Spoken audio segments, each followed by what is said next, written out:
Boa noite, meus irmãos. Que a paz de Jesus esteja em nossos corações. Vamos começar com aquela nossa homenagem ao nosso querido mentor germano, Ricardo Cláudio, com vocês.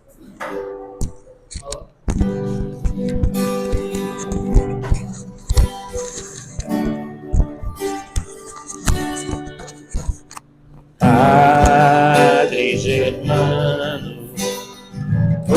olhai por nós, dai-nos a bênção do Senhor.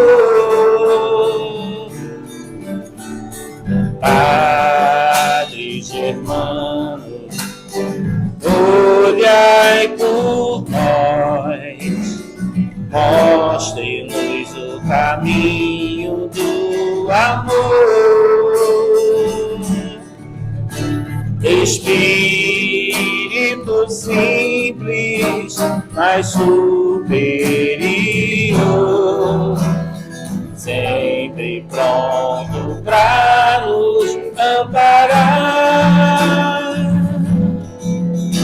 Espírito vivo e fundamental, Padre, seu amor é imortal.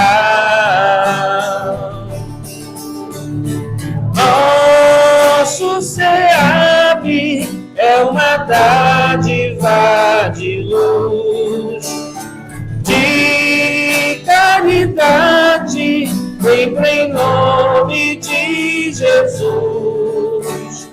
Padre Germano, nosso mentor, fonte de ternura e de amor.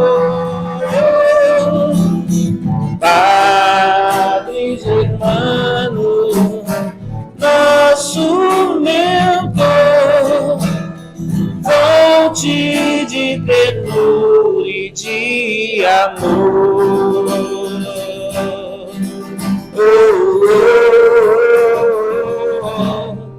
Amor.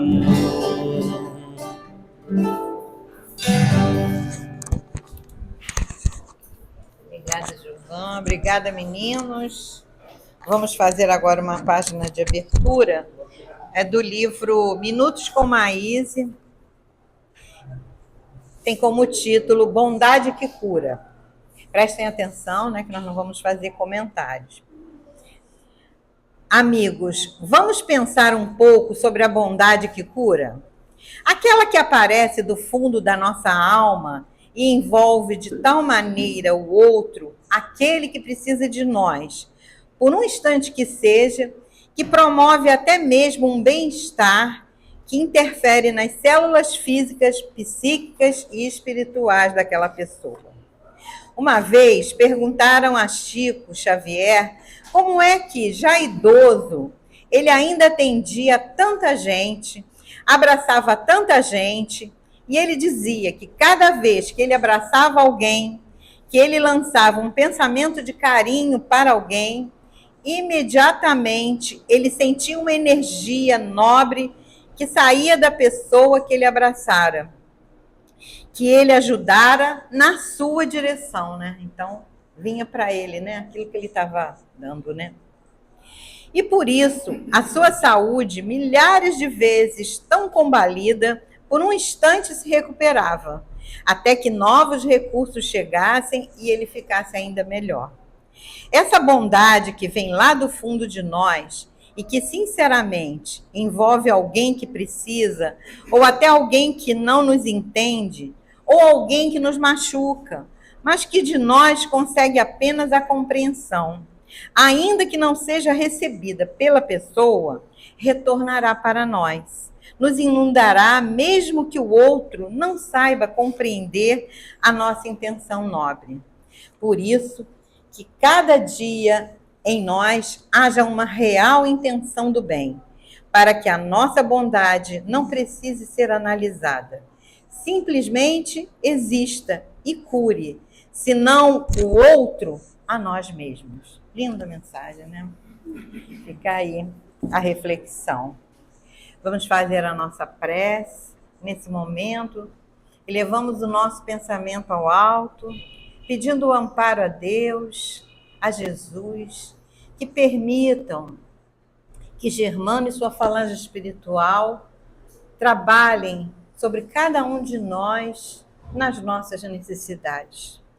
Que possamos receber, através, né, dessa energia que está no ambiente, por todos esses amigos espirituais, por nós que estamos também com essa intenção de cumprimentar, de sorrir e de olhar para o nosso próximo com o coração feliz. Que nesta noite também, tudo aquilo que a espiritualidade desta casa se propõe a fazer, aconteça. A fluidificação das águas, para que cada um que a trouxe possa continuar seus tratamentos. A energia, através do passe, que irá acontecer daqui a pouco, mas que já está atuando sobre nós neste salão. Ajude o amparo a todos aqueles nomes que colocamos ali, de irmãozinhos encarnados e irmãozinhos desencarnados, que receberão, na medida das suas necessidades e merecimentos, o amparo espiritual que necessitam. Pedimos também pela nossa querida irmã Maeli, que fará uso da palavra nesta noite, que ela seja amparada, que ela receba todos esses fluidos benéficos e possa transformar tudo isso em uma palestra que seja muito útil e importante para nós. E assim, então, já agradecidos, porque já começamos a receber essas bênçãos ao entrarmos nesta casa, pedimos então a permissão para dar início aos estudos desta noite. Que assim seja, graças a Deus. Bom, estamos aqui com a nossa querida irmã Maeli, né? Nossa já companheira de tanto tempo e que se dedica à nossa casa através das palestras.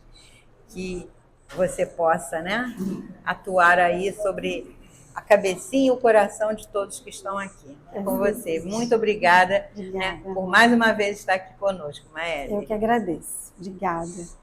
Boa noite. Tudo bem? Deixa eu beber uma aguinha, porque...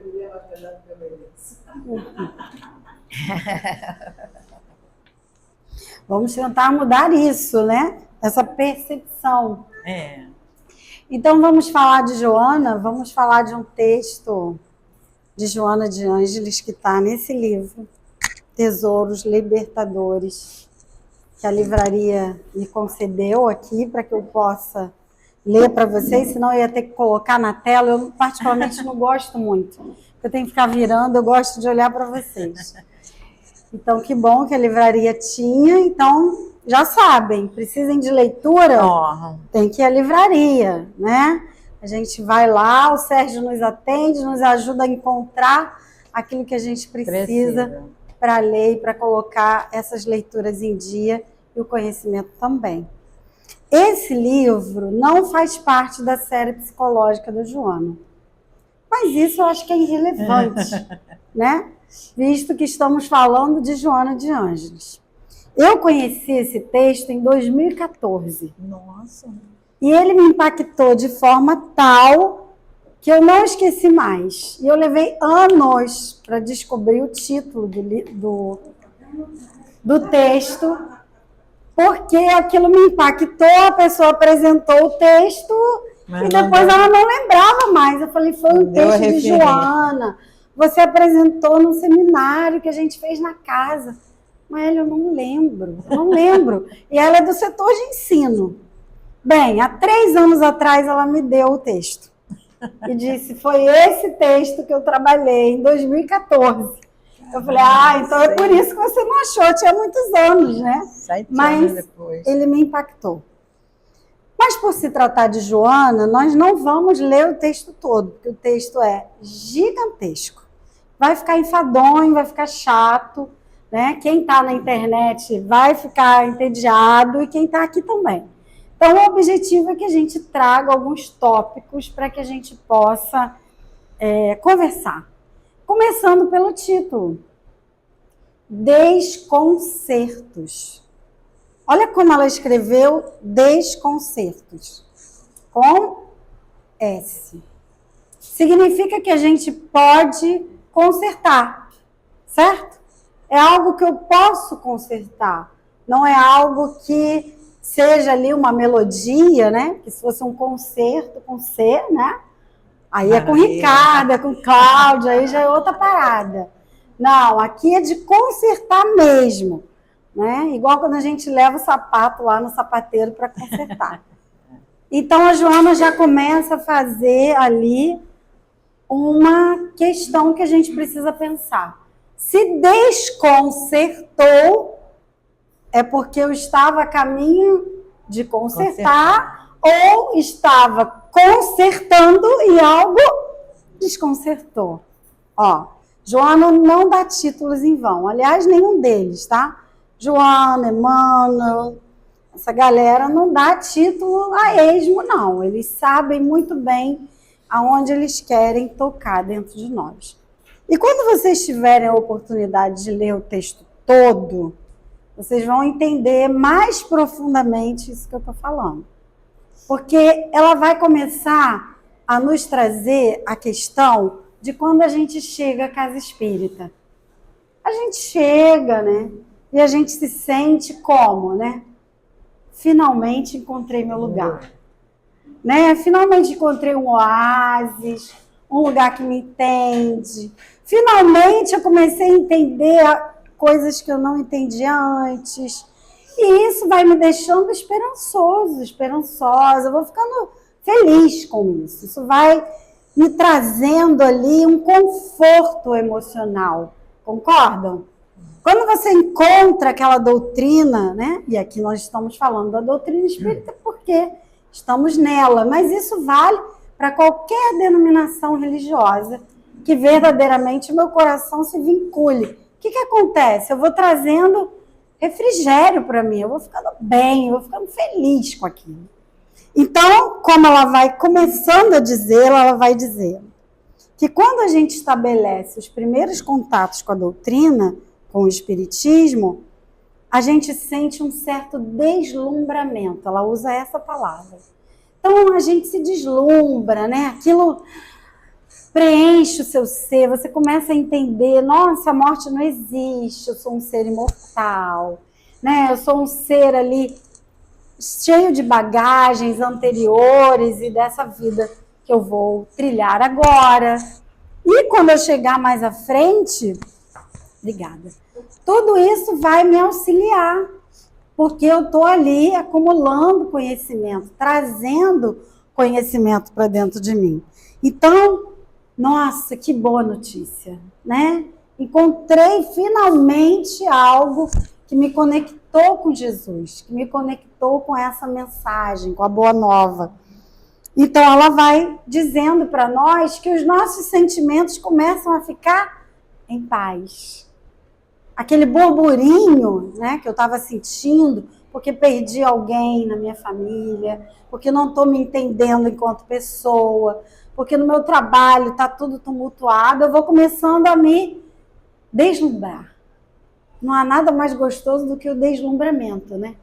Você se apaixona, aquilo, né, te traz um alívio, um refrigério. E aí ela vai dizendo que toda essa informação que a gente começa a receber do Espiritismo vai me fazendo bem, vai vicejando em mim sentimentos novos, sentimentos nobres. Eu vou trazendo para mim esse lugar de pertencer. Nossa, pertenço a algo.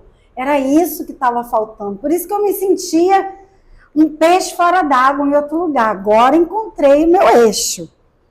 E aí, isso vai começando a abater as trevas da ignorância que habitavam em mim. Claro, eu vou ganhando conhecimento, vou me esclarecendo, vou caminhando dentro da doutrina. E aí ela vai dizendo que essa ampliação de horizonte vai me deixando com uma existência mais tranquila. eu vou me sentindo mais tranquilo ao passo que eu vou adentrando a casa. Pensa, você está chegando agora, então, se você está então aqui pela primeira vez, isso é vicejante, né? Isso vai trazendo aquela experiência. Nossa, que bom! Estou ouvindo isso pela primeira vez, estou percebendo, encontrei uma casa que eu gostei das pessoas, a forma como eu fui acolhido, como eu fui recebido. Ok. E isso vai me oferecendo, como ela vai dizendo, um rumo seguro para a conquista da plenitude, a qual todos nós estamos fadados, né? Todo mundo está aqui para chegar na plenitude, no máximo das nossas potencialidades. Mas ela está trazendo todo essa introdução para fazer uma crítica posterior que a gente vai chegar, que é quando a gente começa a se desconcertar. E por quê? Por que a gente chega nesse desconcerto? E aí ela vai dizendo que essa convivência social vai me acolher, eu vou trazer as minhas emoções mais tenras de fraternidade, de humanidade, de senso de pertencimento, como a gente está falando. E tudo isso de caridade, tudo isso vai começando a me trazer coisas novas. E claro que estar aqui e ouvir a mensagem de Jesus nos traz tudo isso. E aí você começa a se perguntar, mas por que ela deu esse nome? A gente vai chegar lá daqui a pouco. Então, ela disse que a gente começa a sentir que encontramos o caminho.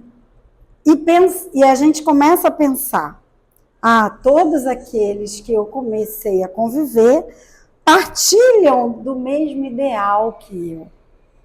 Todos realmente são possuidores de condutas irreprocháveis.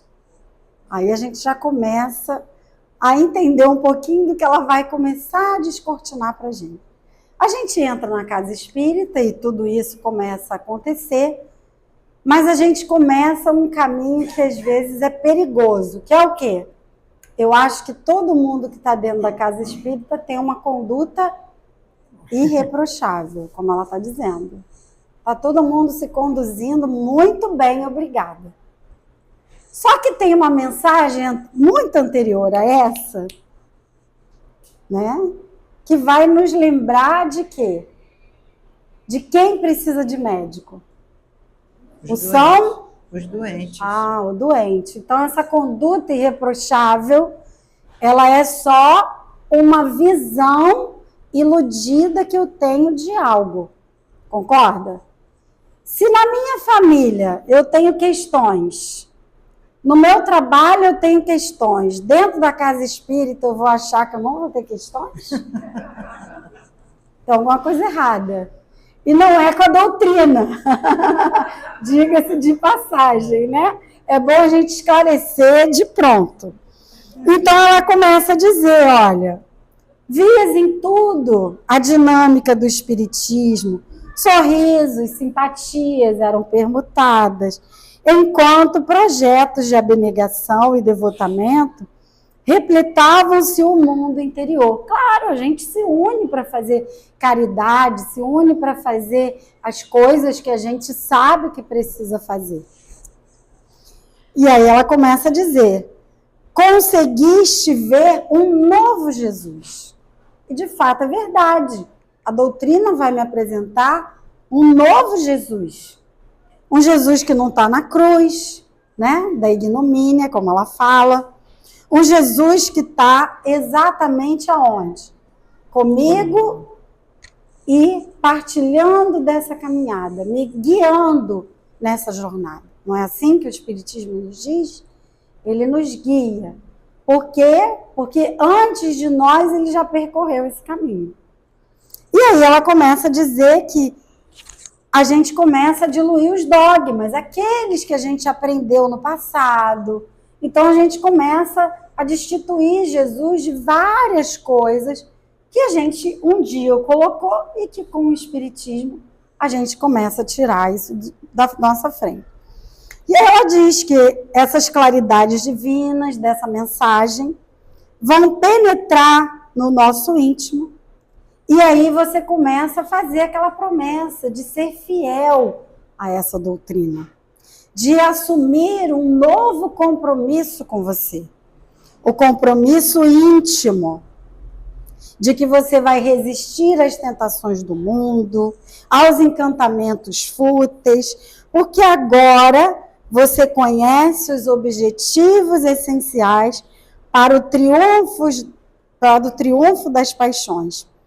E aí você, então, começa a fazer esse projeto interior, que a doutrina vai te levar a fazer, né? O autoconhecimento. A proposta de que você possa, com você mesmo, assumir um novo rumo, uma nova jornada. Até aí, a gente sabe, tá tudo certo. Joana não está falando nenhuma novidade. É exatamente isso que nós fazemos quando a gente encontra a doutrina. E mais do que isso, quando a doutrina começa a ressoar dentro de nós. Esse é o objetivo. O objetivo não é eu adentrar aquela porta ali, sentar e ouvir o evangelho. O objetivo é qual? Vivenciar o evangelho. E essa vivência do evangelho, ela não é nova, como a doutrina o é. Ela é muito antiga. Ela é milenar. Ela faz parte da nossa constituição como ser divino que somos. Né? Todo mundo acompanhando até aí? Aí ela vai dizer o seguinte: substituíste o velho círculo de amigos levianos, cujos interesses estavam sempre girando em torno do anedotário chulo, das ambições desarvoradas do poder, do ter, do destaque, do prazer. Aí você começa a mexer na sua rede social. Você começa a mudar o seu círculo de amizade. Seus amigos começam a ser aqueles amigos que frequentam a mesma religião que você frequenta, o mesmo ambiente que você está. Isso é natural, porque somos seres gregários, né? Tudo que está igual a gente quer para junto de nós. Então, se eu olho esse jarro, me interesso, e a Rosa também, ok, estamos juntos aqui nesse projeto. Nenhuma novidade. Se estamos em congregação, estamos juntos pelo mesmo propósito. Ou pelo menos deveríamos, né? Estar aqui pelo conjunto da obra e não só por nós. Kardec tem uma mensagem na Revista Espírita de 1868, onde ele vai falar sobre a questão da religião dentro do Espiritismo. Então, o Espiritismo é religião? Essa é a pergunta que ele faz e faz o texto em cima disso. E o que ele vai dizer? Ele vai dizer que o Espiritismo é religião, não como nós entendemos como forma. Olha bem, não aquilo que nós entendemos como forma, mas sim pela comunhão de pensamentos. Então, a forma é exatamente o que eu estou vendo aqui. Cadeiras, pessoas sentadas. Isso é forma. Isso não é religião para Kardec. Religião para Kardec é estarmos aqui com a comunhão de pensamento. Ou seja, estamos em pensamento uníssono. Não é isso, Ricardo? Uníssono. Quando eu penso do mesmo modo que o Jovan. Estamos aqui numa congregação de pensamento. Isso é religião para Kardec. Então, o Espiritismo ela não é uma religião formática. Eu chego, sento, levanto, ajoelho, faço isso, faço aquilo, pego a água, boto o nome. Não. Não.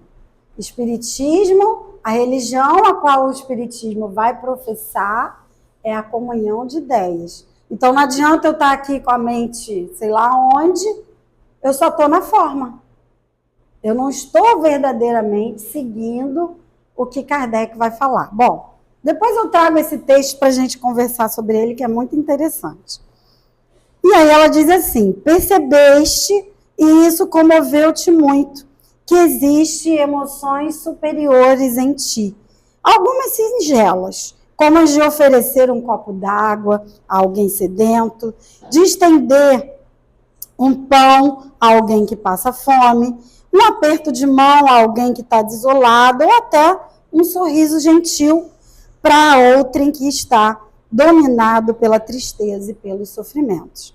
Então, aí ela já começa a entrar na parte das ações que a gente começa a fazer. A caridade, né? A forma como a gente começa a se movimentar. Bem, pulando um pedaço do texto, agora nós vamos entrar ao motivo pelo qual ela dá esse título. Desconcertos emocionais. Até aqui estamos consertando, concorda? Consertando. Você chegou todo bagunçado e a doutrina começa a consertar. Você começa a chegar e entender muitas coisas e começa ali a fazer ajustes. Pequenos para um, grandes para outro. Porque para cada um isso vai gerar um impacto, né? Aí ela começa a entrar na questão do desconcerto. Ela vai dizer assim: diante da percepção de que o ser humano é o mesmo em todo lugar, em luta contra os seus conflitos e desares, diminuíste o entusiasmo. Começaste também a apontar irregularidades e a descobrir imperfeições, a anotar problemas, o que te desconcertou emocionalmente. Então você começa a conviver e daqui a pouco você começa a ver, essa toalha tá torta, fulano botou o copo, não limpou, esses livros tá tudo bagunçado. Ah, mas ninguém deixou o computador como eu deixei na semana passada. Quem mexeu aqui botou... Pronto, aí começa a visualizar coisas que antes, lá no estado da paixão, sabe quando você está namorando? Encontra aquela coisa linda, maravilhosa. Aí quando você começa a se relacionar mais profundamente, você vai vendo que tem umas coisinhas ali, né? Então, a mesma coisa. Exato. As mesmas coisas na casa espírita. Ora, se o ser humano é o mesmo em todo lugar, adivinha se na casa espírita é diferente? Não é. Aí você faz o crachá, o fulano vai lá e não pega. Não é assim? Aí você varreu o chão, daqui a pouco tem alguém que resolve jogar um negocinho. E aí, a caridade que antes habitava o seu ser translúcido e pleno, já não é mais, não é? Estão começando a entender o que a Joana está falando? Está ficando mais fácil entender o texto? Então, é sobre isso.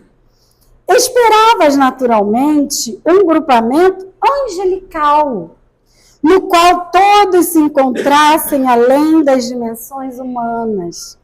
Portanto, vitoriosos no embate vigoroso contra as imperfeições morais e as inclinações doentias que ainda predominam em muitas naturezas humanas.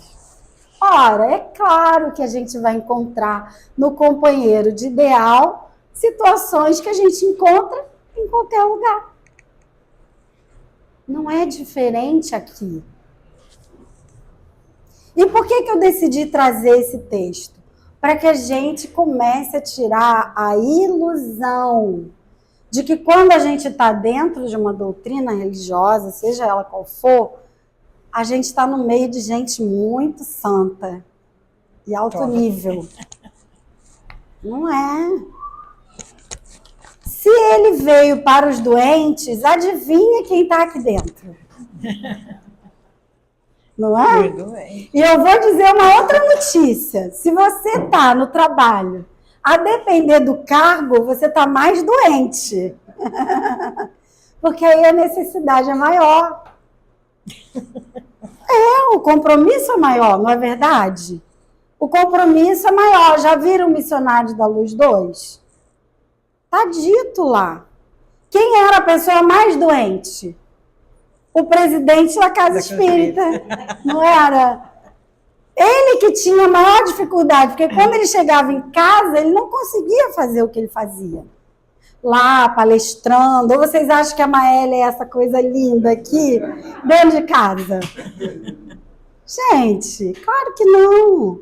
Quando você chega aqui para falar de evangelho, é porque você tem alguns pontos e muitos para dar uns pequenos ajustes, às vezes até grandes também. Não é? Sim. Então a gente precisa sair dessa ilusão angelical, como ela está falando, que você acha que você vai encontrar seres iluminados só porque eles entenderam que são imortais. E por que a gente precisa falar sobre isso? Porque nós estamos numa época em que a gente não consegue nem se tolerar, quanto mais o outro. Então, por que a gente precisa falar sobre isso?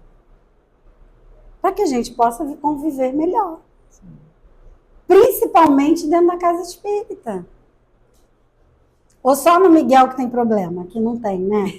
Só lá no Centro Espírita Miguel, já sei. Então, agora te dizes decepcionado. Até mesmo desiludido em relação àquelas pessoas que te foram tão gentis e te constituíram exemplos de bondade e de cordura.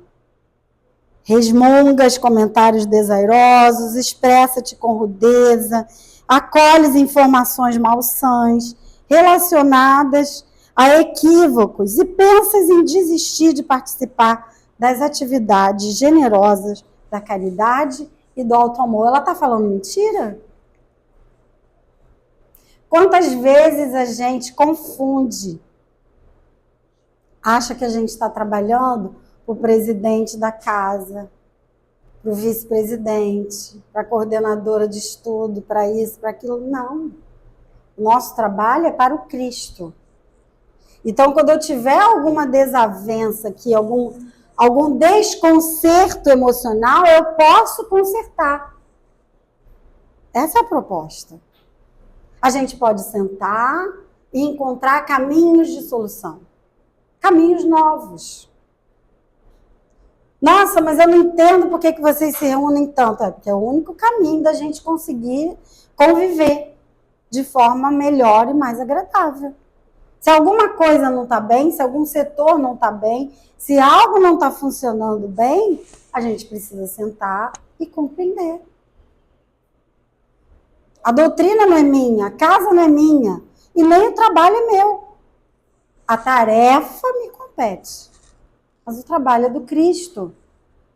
Então, quando a gente começa a se organizar emocionalmente, a gente vai entendendo que às vezes a gente traz a treta lá de fora e traz cá para dentro. E a coisa não tem nada a ver com aqui. Ou até tem, né? Às vezes a pessoa aparece com aquela pessoa que você não gosta tanto, para dizer, né? Para ficar leve. É isso. Então não adianta a gente achar, eu vou consertar saindo. Eu vou consertar acabando com o trabalho. Às vezes a gente tem essas ideias, né? Se não está dando certo, se fulano não está fazendo jeito, a gente acaba de fazer isso aqui. Ora, então a gente não vai conseguir fazer nada. Porque vai ter sempre problema. Até na afinação do violão, né, Ricardo?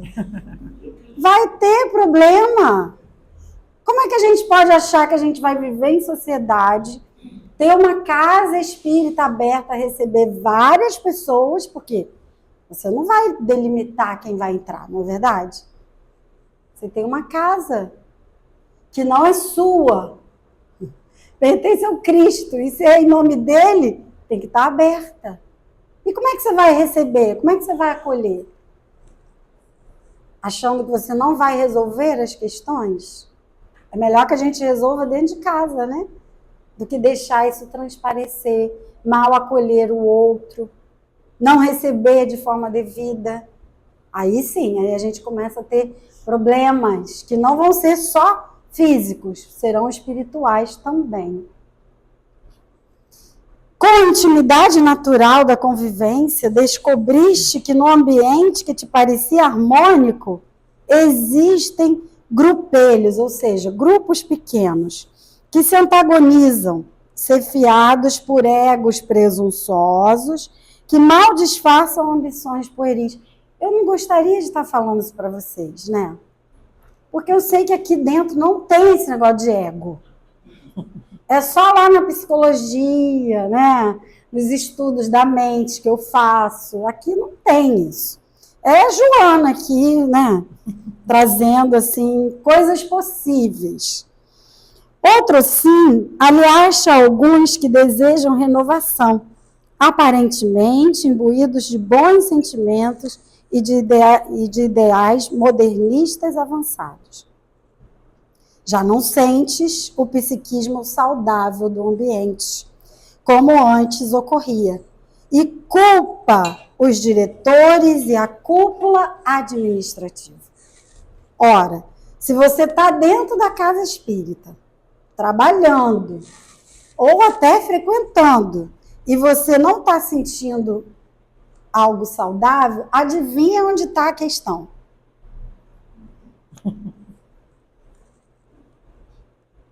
Só adivinha. Aquela pessoa que você olha no espelho, é essa aí. Dizes-te cansado e sem motivação para o prosseguimento no trabalho em que te engajaste, enquanto informas que os cooperadores são preguiçosos, hábeis dissimuladores e que mais desfrutam de fama do que de anonimato e de ações silenciosas. Acho que tá bom, né? Vamos para a parte boa do texto, onde ela vai dar um consolo, assim, de como que a gente sai dessa treta toda e consegue de verdade viver o Evangelho em comunidade. Porque lembra, religião para Kardec é comunhão de pensamentos. Não é forma. Não é um salão cheio com cadeira e todo mundo sentado escutando alguém falar. Isso não é religião para o espiritismo. Então, quando a gente enxerga isso, a gente percebe que a gente precisa avançar. Avançar e muito nesse entendimento. Porque se eu estou sentado do lado de alguém que eu já não gosto, e por que o fulano sentou do meu lado? Semana passada eu pedi para ele fazer um negócio que ele não fez. E eu ainda não sentei para alinhar, não sentei para ver. Isso vai trazer uma boa ambiência? Eu vou querer sentir um psiquismo saudável que eu sentia no início? Não é possível. Porque emocionalmente eu já estou desconcertada. Já está tudo estrambelhado. E eu vou precisar regular tudo novamente. Como antes. Vicejar em mim novamente aquele aspecto que eu tinha antes. Que eu chegava e meu coração enchia de alegria. Que eu chegava e eu percebia que ali eu podia contribuir. Eu podia fazer algo novo, algo diferente. Mesmo cansada. Mesmo cansada, o meu coração precisa se alegrar. Porque se eu estou fazendo por amor, o amor precisa ser leve. Se está pesado, tem alguma coisa errada nessa equação.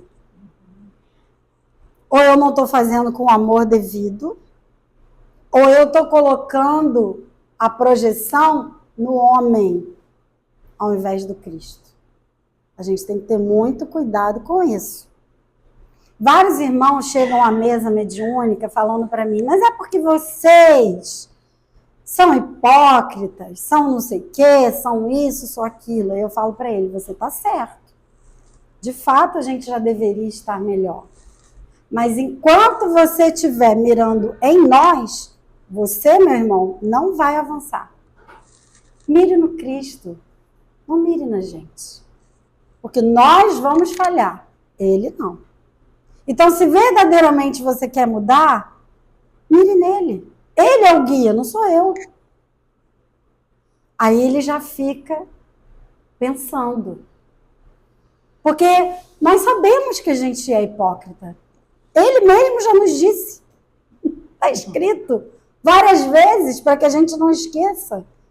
Por quê? Porque a gente fala uma coisa, escuta do espiritismo uma coisa e na hora de fazer, eu faço como eu quero, eu faço do meu jeito. Quem é você para dizer para mim o que eu tenho que fazer? Eu tenho livre-arbítrio, sou eu que vou fazer e pronto, está acabado. Você disse para varrer assim, eu vou varrer do meu jeito. As cadeiras tem que... Não, as cadeiras vão ficar do jeito que eu achar que deve. Que agora o negócio é diferente.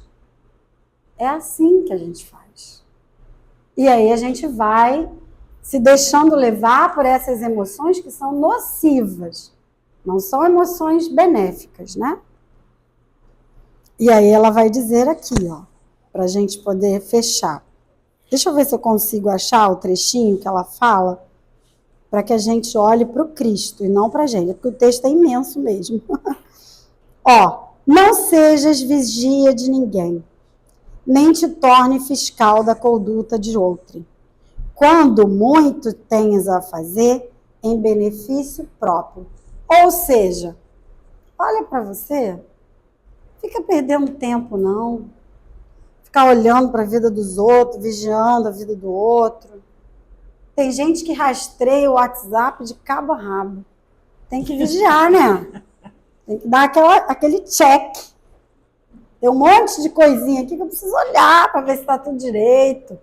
Vai lá no status, olha a vida toda. Não, vamos botar as notícias em dia. Não é assim que a gente dá a desculpa? Aí ela diz, o reino de Deus não tem aparências exteriores, conforme anunciou Jesus. Encontra-se íncito no coração de onde se espraia e na direção do próximo. Primeiro eu preciso construir dentro, para poder esse amor se espraiar na direção do outro. Não é o contrário. Ah, eu vejo você, você faz direitinho, bonitinho, eu aplaudo, faço igualzinho. Não. Não, porque aquela pessoa pode estar fazendo de forma equivocada, que não é o que Jesus está falando. Nunca desistas do bem, nem te permitas os desconcertos que representam inferioridade moral. Então, sentiu que alguma coisa está começando a sair do lugar que deveria estar, eu preciso me examinar. Não é examinar o coleguinha, não. É me examinar. Tem alguma coisa errada. Fulano chega, agora eu fico sempre irritada. Fulano vem para falar comigo, eu já não sinto mais uma coisa boa, tem alguma coisa errada. Eu preciso olhar. Para quem? Para mim. Com propriedade e sabedoria, Allan Kardec asseverou: reconhece-se o verdadeiro espírita pelo esforço que empreende para ser hoje melhor do que ontem e amanhã melhor do que hoje, lutando sempre contra as más inclinações. Ele não informou, portanto, que o espírito era um ser perfeito, mas um lutador contínuo em esforço profícuo pela auto-iluminação. Então, achar que você vai entrar no centro espírita e que agora você encontrou o seu oásis e é agora que você vai ter que trabalhar. É agora que você vai ter que arregaçar a manga para fazer dentro de você o que você não estava fazendo. Porque agora você já tem informações que antes você não tinha. Por isso que ela começa o texto nos lembrando de tudo que a doutrina nos traz como informação. Você já tem o conhecimento. Então, por que não faz? Porque você se deixa levar por esses desconcertos. Tá ruim, mas tá bom. Sabe? Tá ruim, mas tá bom? Tá ruim, mas eu vou levar. É assim mesmo, né? É assim mesmo. Todo lugar eu sou injustiçada. Todo lugar alguém pega implicância comigo. Todo lugar alguém me inveja. Né? A gente adora esse lugar de ego. Então, qual é o convite que ela nos faz em suma? Entende o que você aprendeu, você já aprendeu, Você já tem o conhecimento. E faz o que Jesus ensinou. Simples. Porque em todo lugar você vai encontrar desafios. Em todo lugar você vai encontrar coisas a melhorar em você e às vezes no ambiente. Sim, às vezes no ambiente. E a gente pode propor, não pode? A gente pode propor, vamos melhorar, vamos pintar aqui, vamos colocar o ar-condicionado, vamos fazer desse jeito. A gente pode propor. Mas a gente não precisa impor. Essa é a diferença. Então, quando eu estou olhando para o coletivo, eu proponho. Quando eu estou olhando só para mim, eu imponho. Tem que ser desse jeito. E isso não é Jesus. Isso não é centro espírita, isso não é espiritismo. Definitivamente. E ele nos deixa tão livre que não é nem a forma, é a comunhão de pensamento. Então eu não preciso nem estar aqui para seguir verdadeiramente o espiritismo. Pensaram sobre isso? Não preciso estar aqui para ser verdadeiramente espírita. Basta que eu tenha comunhão de pensamento. Com quem? Com os espíritos superiores. Acabou. Porque não é forma. Então eu não preciso de templo, não preciso de um lugar. Não preciso de um altar, não preciso de imagem, não preciso de nada. Porque não é forma, é pensamento. Só que a gente vai deixando a vida levar, vamos pensando várias coisas, como ela está dizendo, nocivas a nós, em primeiro lugar, e depois ao conjunto. Porque, obviamente, quando você começa a abrir essas brechas emocionais, você atrai questões não só para você, mas também para os lugares que você está. É simples. Não é difícil. Então a proposta é, se está desconcertado, vamos consertar. E você tem, como ela disse, o espiritismo na mão para fazer isso. Para auxiliar, né? Porque você já tem Jesus para fazer isso. Ele já trouxe a mensagem. Mas com ele só você não deu conta. Então, a espiritualidade falou assim, não, vamos dar mais uma ajuda. Vamos trazer mais conhecimento. Mais subsídios. Vamos deixar eles entenderem outras coisas que eles não entenderam naquela época. Aí vem o espiritismo para nos auxiliar. Mas de quem é a escolha no final? É sempre nossa. Então, que Jesus possa iluminar os nossos corações, para que a gente aprenda a lidar com as nossas questões emocionais, para que elas não fiquem desconcertadas, onde quer que a gente esteja. Claro que eu dei um enfoque aqui, mas é na vida. Se eu posso conversar, se eu posso ajustar, por que não? Por que deixar para depois? Por que adiar? Estamos num momento de transição planetária. Esse é o momento de fazer isso. Vai deixar a casa suja para depois você querer limpar? Não vai dar certo. Porque o orbe vai mudar de vibração. Se você não tiver adequado, sinto muito, vai para outra casa. Não é essa. E a gente precisa ter clareza disso, senão a gente fica achando que, não, meu pai me ama tanto, ele vai me deixar aqui mais um pouquinho. Se você não tiver com a sintonia adequada, não é assim que funciona. Então, que a gente possa se higienizar emocionalmente, mentalmente, para quando a gente estiver em conjunto, sermos uníssono em pensamento. Porque essa é a melodia. A melodia é para ser tocada a uma só voz. Não é diferente. Não é um coral onde eu divido vozes. Não. Eu preciso ter ali uma união de pensamento suficiente para que a espiritualidade possa trabalhar com os nossos frutos. Então, que Jesus nos abençoe. Foi mais uma vez um prazer. Muito obrigada. Prazer nosso. Belo tema, né? Olha o desafio aí, lançado. Vamos correr atrás.